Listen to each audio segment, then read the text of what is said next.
हमें दिए गए कोण का कोणार्धक यानी कि एंगल बाइसेक्टर बनाना है। हम इस कोण की बात कर रहे हैं। हमें एक रेखा बनानी है जो इस कोण के बीच में से जाए और इस कोण को दो बराबर कोणों में बांटे, यानी कि दोनों कोणों पर माप बराबर होना चाहिए। तो चलिए सबसे पहले हम इन दोनों किरणों पर दो बिंदुएं ढूंढेंगे जो इस बिंदु से समदूरस्थ यानी कि इक्विडिस्टेंट हो। इसके लिए हम यहां एक वृत्त बना लेते हैं और इस वृत्त की त्रिज्या हम कुछ भी ले सकते हैं।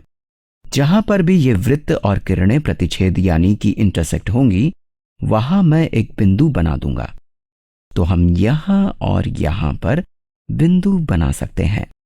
ध्यान दीजिए, क्योंकि ये दोनों बिंदुएं इस वृत्त पर ही स्थित हैं, तो ये दोनों बिंदुएं इस वृत्त के केंद्र से समदूरस्थ होंगी।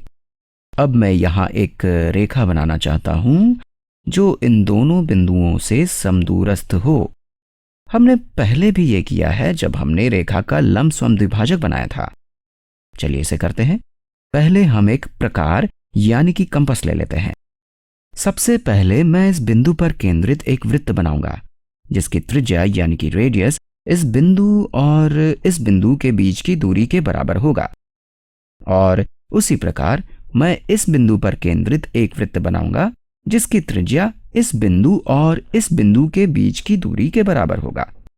और जहां ये दोनों वृत्त प्रतिच्छेद यानी कि इंटरसेक्ट हो रहे हैं, वो बिंदु इन दोनों बिंदुओं से समदूरस्थ है। अब हम अपना कोणार्धक यानी कि एंगल बाइसेक्टर इस प्रकार बना सकते हैं। आप सोच रहे होंगे कि हमें कैसे पता चला कि ये कोण इस कोण के बराबर है या नहीं। इसे जानने के कुछ तरीके हैं। हमें पता है कि इन दो बिंदुओं के बीच की दूरी इन दो बिंदुओं के बीच की दूरी के बराबर है।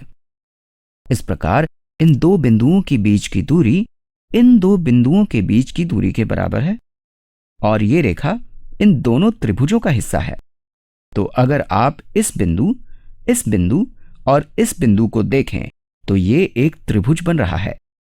और अगर आप इस बिंदु और इस बिंदु को देखें तो ये भी एक त्रिभुज बन रहा है। हमें पता है कि ये दोनों त्रिभुज समरूप यानी कि कॉन्ग्रुएंट हैं। तो ये कोण इस कोण के बराबर होगा क्योंकि ये दोनों संगत कोण यानी कि कॉरस्पॉन्डिंग एंगल्स हैं। तो ये समरूप यानी कि कॉन्ग्रुएंट होंगे। तो इस प्रकार हमने कोणार्धक बना लिया है।